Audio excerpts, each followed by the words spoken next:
C'est mon cadeau d'anniversaire. Un vaisseau de haut bord construit à Brest.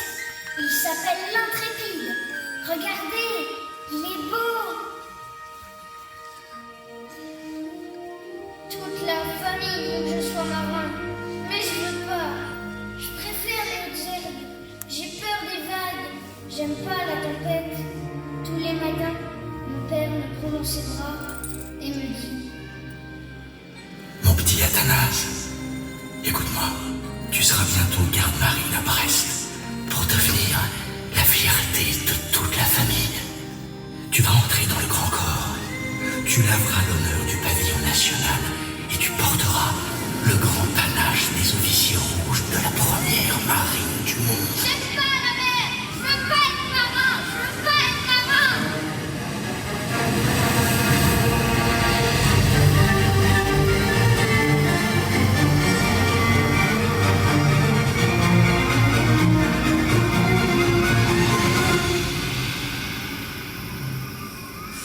Il y a toujours ces vents-là, à Sainte-Hélène. Oui, les mauvais vents de l'exil. Écrivez, Lascaz. J'aurais voulu l'avoir à mes côtés, ce charrette. Il me donne l'impression d'un grand caractère. Il laisse percer du génie. Un peu moins vite, s'il vous plaît. Je lui vois faire des choses d'une audace peu commune. Avec une énergie. Oh non, sire. Je ne peux pas écrire ça. Quoi, Lascaz? Une énergie. Non, je ne peux pas écrire énergie. C'était mon voisin de chambrée à l'école des gardes marines. Il répugnait aux exercices. Il était indolent. On l'appelait le dormeur.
François Athanase Charrette, c'est pas le moment de se reposer. Vous êtes attendu à l'infirmerie.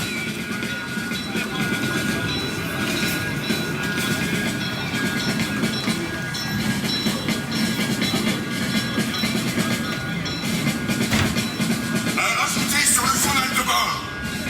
Charrette, garde-marine, inapte aux fatigues de la mer et de la terre. À expédier en haute mer.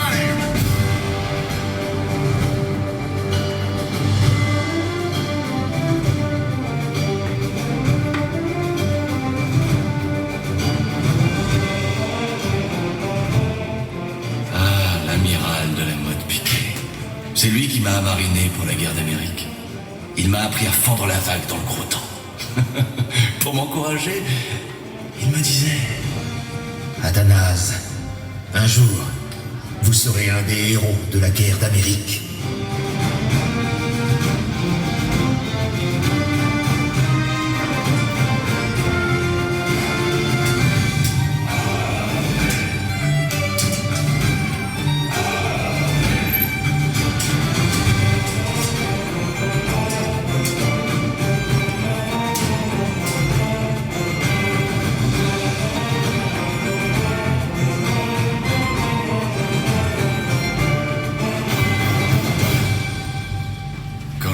entré dans le grand corps, j'ai vu défiler les hommes au sang salé. Je ne savais pas que je finirais par aimer la tempête et la mitraille. Et voici l'Amérique. La bataille des Saintes. Puis le combat contre les barbaresques, les ports grecs, Constantinople, la sublime porte.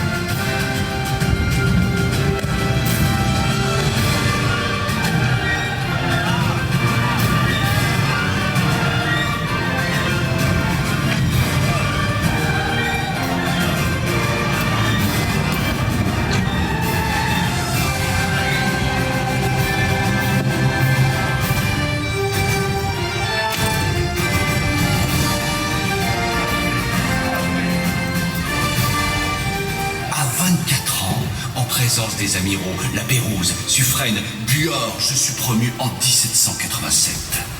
Souvenir inoubliable du bal de Brest.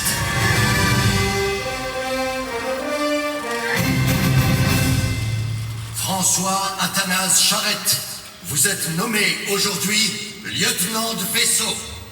Votre galon vous est remis par le général Washington. Mes félicitations. Quelle sera votre devise? Combattu, souvent. Battu, parfois. Abattu, jamais.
Mais pourquoi donc? Pour la liberté! Mais j'en arrive de la liberté! En Amérique, c'est pour la liberté de tout un peuple que s'est battue la marine royale! Il n'y a plus de marine royale. Il n'y a plus d'officiers de marine. C'est fini. Je m'en vais. Chez moi. En mon logis de Fontclose. Il faut exterminer la race rebelle. Il faut dépopulationner la Vendée.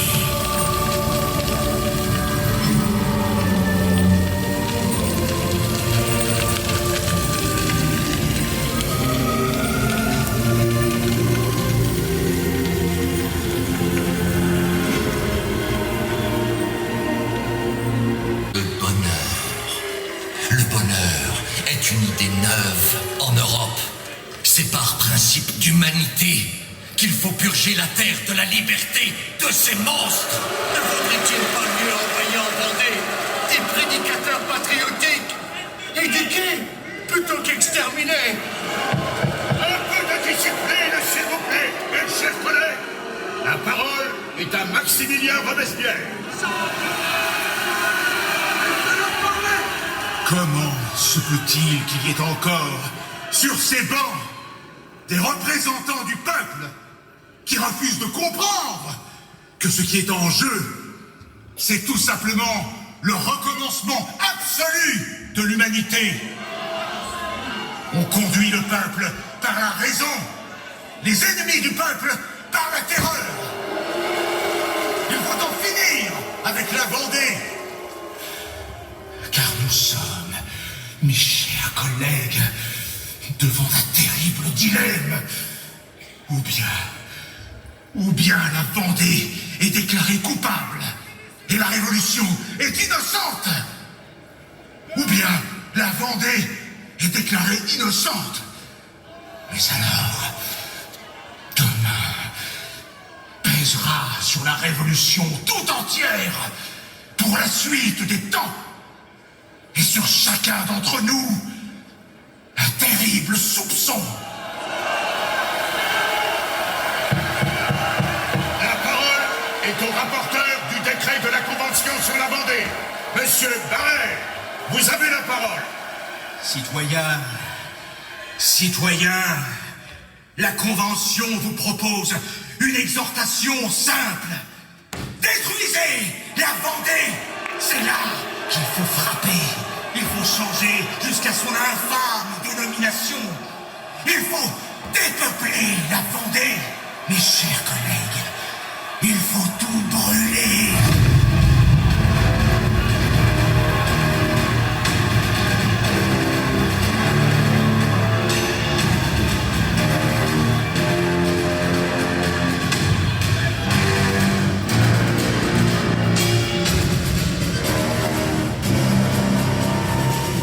Proclamation de la Convention nationale adressée à l'armée de l'Ouest.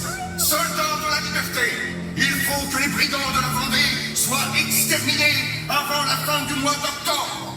Le salut de la patrie l'exige. Il nous faut des chefs, il faut qu'on se défende. Les Bleus vont venir chez nous.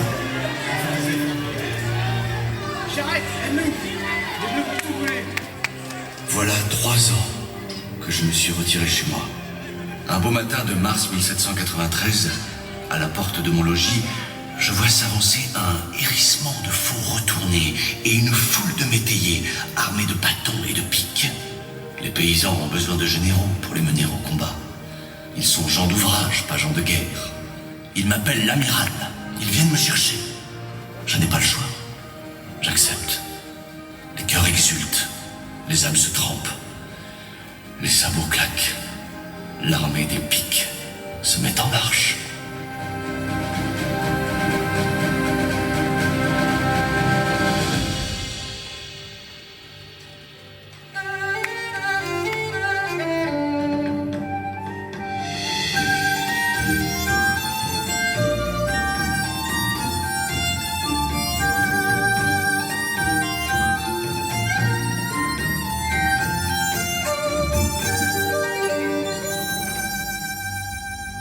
À vos ordres, amiral. Qui êtes-vous, madame?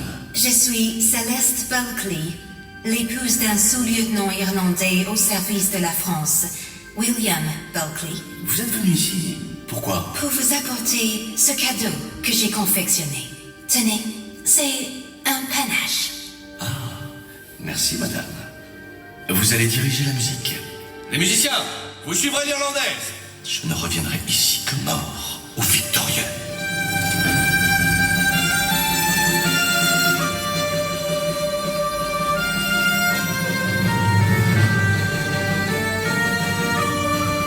Les nouvelles autorités ont touché la maison en son cœur. Là où repose en paix, sous la poutre maîtresse, cette petite demeure invisible qui noue la coutume, la parole et les visages oubliés. Les croyances ancestrales aujourd'hui bousculées, culbutées, souillées. Alors a jailli du sillon la sommation vitale d'un petit peuple. Moi je sais que ce n'est pas la faim, la pauvreté, l'espoir qui ont jeté sur le bord des chemins creux tous ces humbles chefs de famille. C'est une insondable détresse. Le ciel s'est déchiré. Ils sont partis avec le fusil de chasse. C'est l'embuscade.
danse.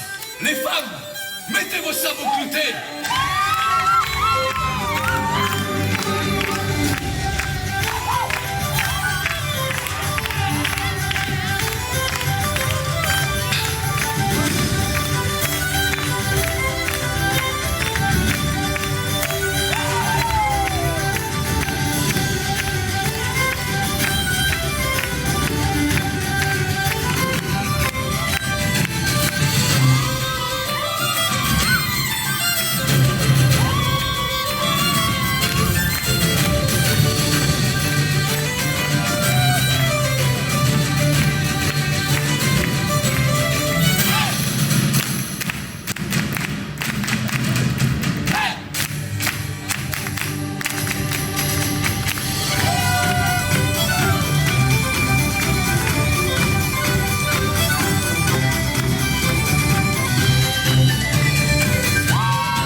D'immenses colonnes de feu, un champ de braise. Ils veulent purifier, qu'ils disent, dépopulationner la Vendée.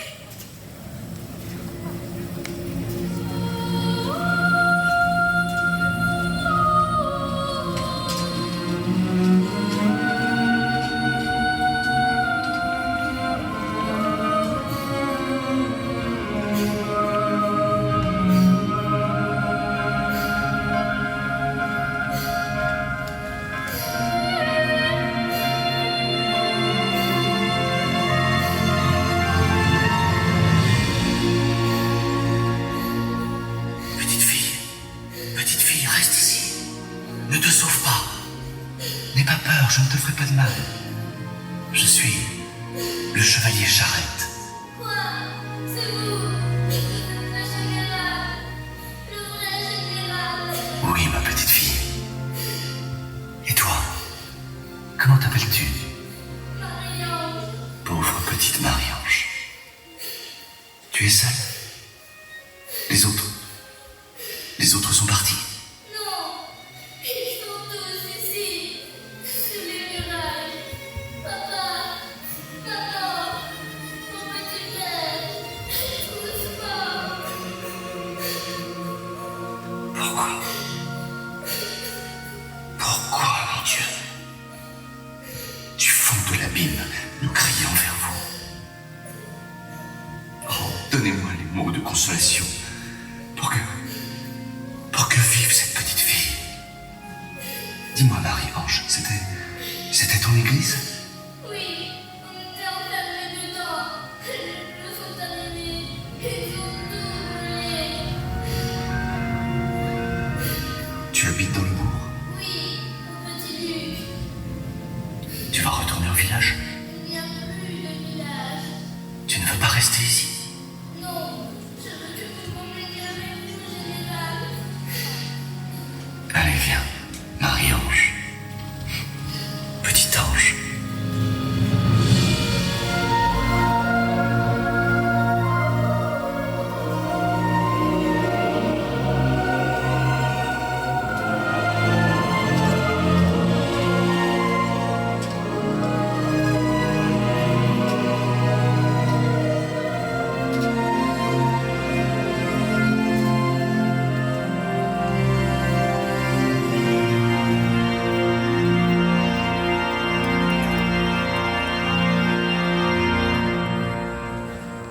Mes amis, c'est notre dernière veillée.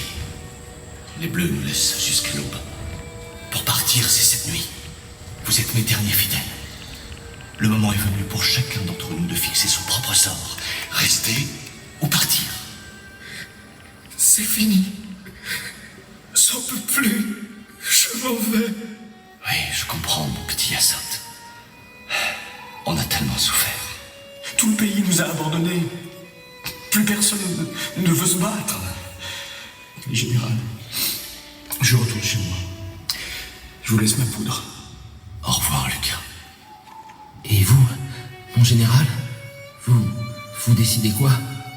Moi, je n'abandonnerai ni mon pays, ni mes soldats. Je reste.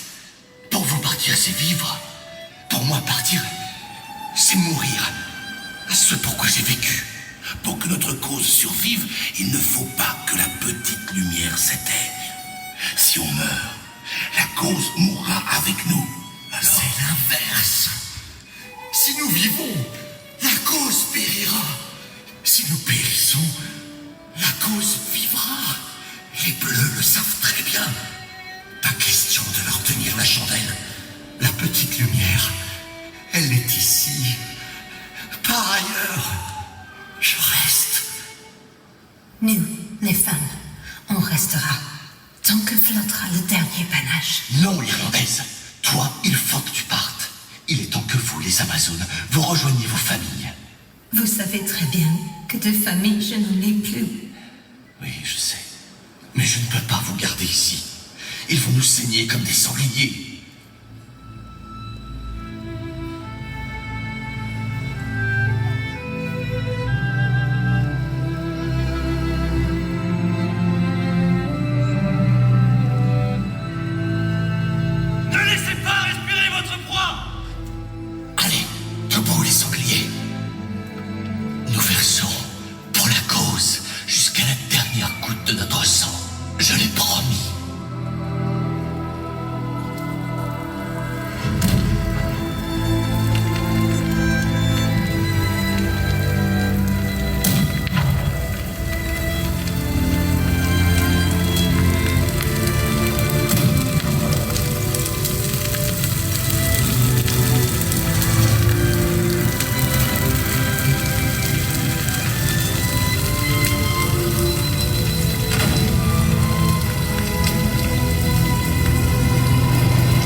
Réponse courte, s'il vous plaît.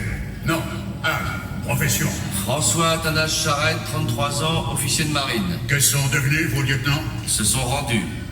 Où sont-ils maintenant? Vous devriez le savoir mieux que moi.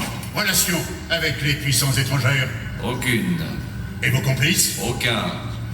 Les officiers anglais? Monsieur, vous semblez oublier que combattre les Anglais, c'était mon métier. Où sont les preuves? La guerre d'indépendance, ça ne vous suffit pas comme preuve? Je suis lieutenant de vaisseau. Dans ma vie, j'ai porté deux causes. L'Amérique et la Vendée. La liberté des peuples. Et pourquoi cette plume blanche qui vous désignait si imprudemment à vos adversaires? Une vieille tradition de la royale. Un officier de marine n'abdique jamais l'honneur d'être une cible. Une cible? Oui, le premier visé. Assez de vantardise. L'interrogatoire est terminé. Le tribunal donne aux condamnés le droit, avant jugement, d'exprimer un désir personnel. Alors, Me raser. la fosse commune, c'est pas un bal. Non. Mais un officier de tradition part soigner. Oui, mais un brigand doit avoir l'air d'un brigand.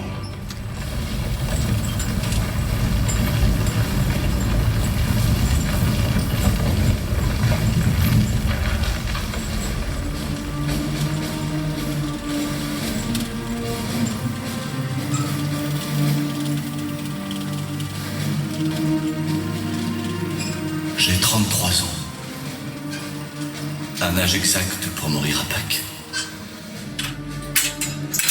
Je récite à voix basse la prière des morts et ajuste mon accoutrement misérable. Le soleil lèche les toits d'ardoise. Nous allons avoir une belle journée. Oh, mon Dieu. Qu'il est dur de partir. Sur la place, 5000 hommes de troupes forment un immense carré d'exécuteurs. Au milieu, une dizaine de généraux, derrière travaux. On m'adosse à un mur. Je refuse qu'on m'attache et qu'on me bande les yeux. Je veux voir la mort en face. Le chef du peloton hésite, puis hurle. Soldats, en joue! J'en appelle à travaux, il sursaute. Puis, en imposant la main, il fait arrêter le cliquetis. Il vient vers moi à pas lents. D'officier à officier, je lui demande une faveur. Pouvez-vous m'accorder la grâce de diriger le feu moi-même? Il hésite, se retourne. Il se sent surveillé. Conciliabule. C'est accordé.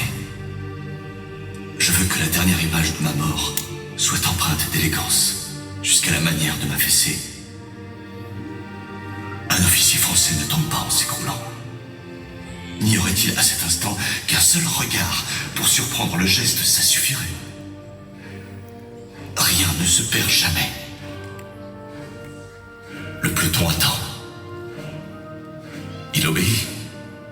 Par un commandement muet, je lui fais signe, en mettant le doigt sur mon cœur.